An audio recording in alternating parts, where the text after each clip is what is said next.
Our next presenter, Dr. Alvin Sturdivant, serves as the Vice President for Student Development at Seattle University. Prior to Seattle University, he served as the Director of Housing and Residence Life at St. Louis University.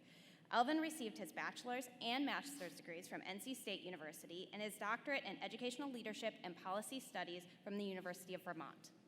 In his spare time, he serves on the board of directors for the Meredith Matthews East Madison YMCA and the Seattle Central District Forum for Arts and Ideas. Oh, and in case you forgot, he also serves as the president of ACUHO-I. Please give a big round of applause to welcome Alvin Sturdivant to the stage as he shares I Am Enough.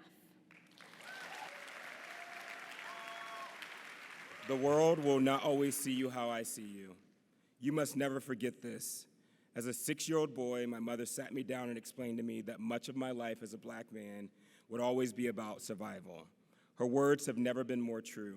She drew my attention to the differences that made me unique and special. She told me every day for 21 years that I was beautiful, intelligent, loved, and that I would always be enough. When the world was attempting to narrowly define my existence through its limited expectations, my mother reminded me of my ancestral inheritance and that I could do and be whatever I wanted.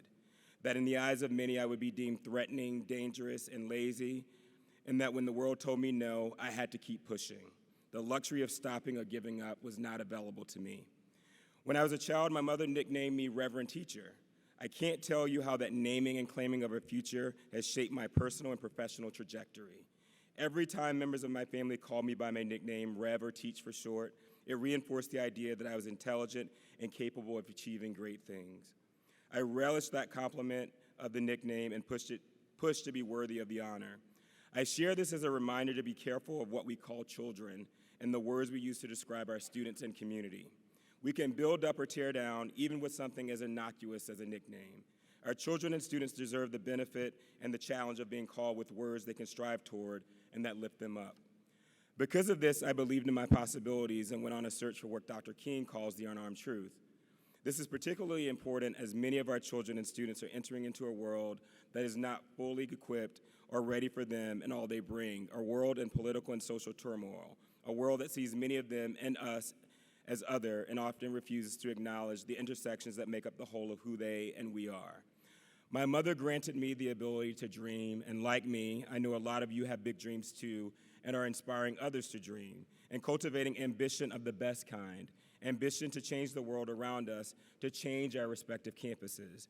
But I also know some of you have doubts about whether the world and our campuses can be changed, doubts about those in leadership and their capacity to fully grasp the enormity of the issues in front of them, and doubts that the world will fully embrace you, and doubts about whether you personally, you as individuals, have what it takes to make an impact. But here's our reality. We live in a world that requires the moral voice, the clarion vision, and hopeful promise of your leadership.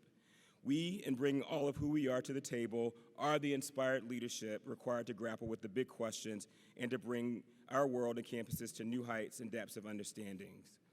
There's a story shared as a part of my commencement exercises several years ago. 2 newborn babies are lying side by side in the hospital, and they glance at each other. 90 years later, through a remarkable coincidence, the 2 are back in the same hospital, lying side by side in the same hospital room. They look at each other, and one of them says, "So what'd you think?"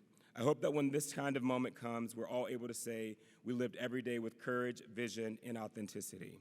That we lived wholeheartedly, loving without reservation or guarantees, living with the courage to be imperfect, opening ourselves fully to whatever life brings, good or bad, pain or joy. Brené Brown offers that vulnerability is the core of shame, fear, and struggle for worthiness, but it appears that it is also the birthplace of joy, creativity, belonging, and love.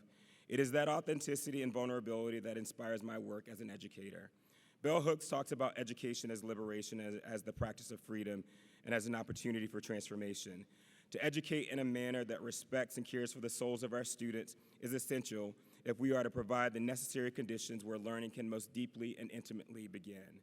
We must be actively involved and committed to the process of self-actualization that promotes our own well-being if we are to educate in a manner that empowers our students. Muhammad Ali suggests a person who views the world at 50 the same as they did at 20 will have wasted 30 years of their life. We have a responsibility to ensure that we're transforming the lives of our students and growing and evolving our own perspectives.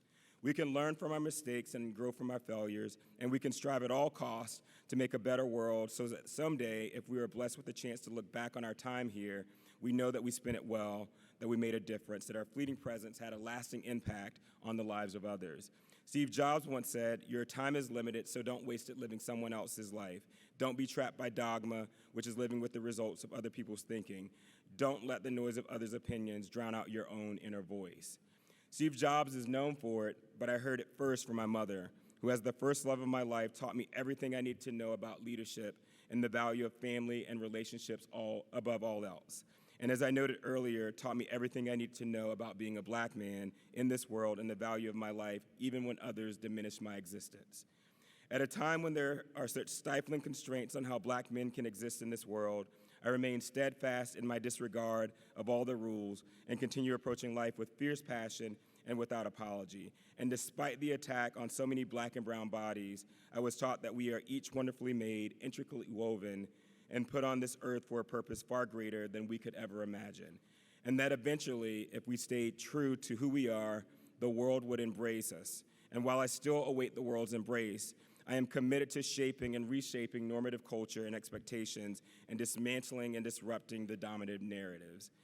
Living and working in housing and residence life and student affairs more broadly has prepared all of us to live lives of difference. My career has been about experimentation, about taking risk. It has been about preparing to lead in a way that is transformative for both my work and my life. Every decision I've made has been informed by my expectations for my life and my career. The way you think about yourself as individuals, as professionals, the way you engage with your students and colleagues, the actions you take, your sense of what's important in your own life will inform the way in which you move through the world and every decision you make. This is about integrity and your core values. Your character has everything to do with what you do when no one is watching. In the words of Araya, Mountain Dreamer, I want to know if you can be with joy, mine or your own, if you can dance with wildness and let the ecstasy fill you to the tips of your fingers and toes without cautioning us to be careful, realistic, or to remember the limitations of being human. Tremaine Crawford suggests if you accept the call to leadership, you must be willing to be misunderstood, criticized, opposed, accused, and even rejected. And I close with the words of Irma Bumbeck. When I stand before God at the end of my life, I would hope that I would not have a single bit of talent left and could say, I used everything you gave me in service to others. That is my hope for all of us, that we recognize that we are enough, that we've always been enough, and that we will always be enough. Thank you.